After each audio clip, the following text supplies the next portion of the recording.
wabarakatuh.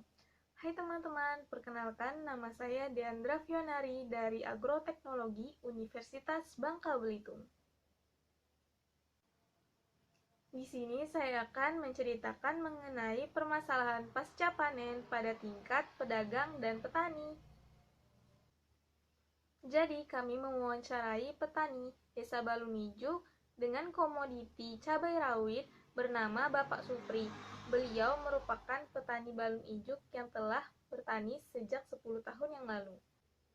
Bapak Supri mengatakan bahwa hasil panen yang mereka dapatkan segera mungkin dijual ke tengkulak yang biasanya mengambil atau mengepul hasil panen tersebut. Produk yang telah dijual ke tengkulak nantinya akan didistribusikan ke pedagang-pedagang kecil maupun ke pasar, yang nantinya akan jauh lebih mahal dibandingkan membeli langsung kepada petani.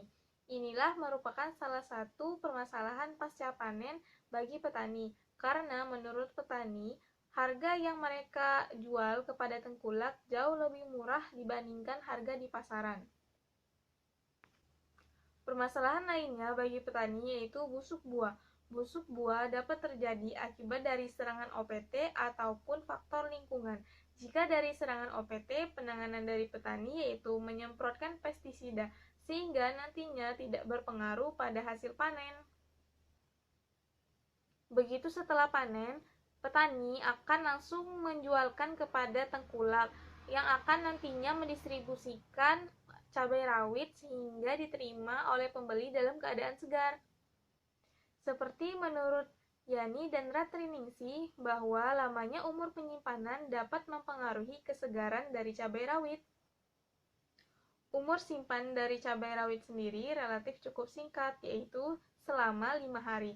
Namun, jika diberikan perlakuan suhu sebesar 10 derajat Celcius dengan kelembapan relatif 85%, maka cabai rawit tahan selama 10 hari. Perlakuan ini bertujuan untuk menghambat respirasi dari cabai rawit sehingga nantinya cabai rawit dapat disimpan lebih lama dan tetap segar. Di sisi lain, kami juga mewawancarai Ibu Nursilah, kelompok tani dari daerah Kebon Nanas, Kecamatan Muntok. Pemanenan dilakukan 2 kali dalam seminggu karena keberagaman masak dari buah cabai. Untuk hasil panen sendiri tidak dijual ke tengkulak karena hasil panen dibagikan kepada kelompok tani itu sendiri.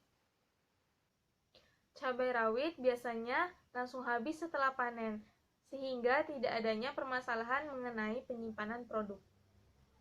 Untuk permasalahan busuk buah cabai tidak terlalu menyerang dalam jumlah yang banyak sehingga tidak mempengaruhi hasil dari panen. Selanjutnya, kami mewawancarai Pak Madi, seorang pedagang sayuran dan cabai dari daerah Balunijuk. Pak Madi menyebutkan bahwa cabai rawit tahan hingga minimal 2 hari dan bila busuk nantinya akan langsung dibuang. Untuk proses pengangkutan dari agen hanya diangkut menggunakan plastik dan terpapar sinar matahari langsung, sehingga produk cepat untuk rusak.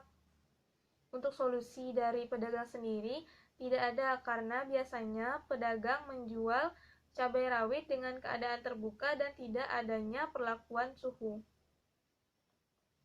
Namun biasanya masyarakat memilih kualitas cabai rawit yang terbaik dengan keadaan segar.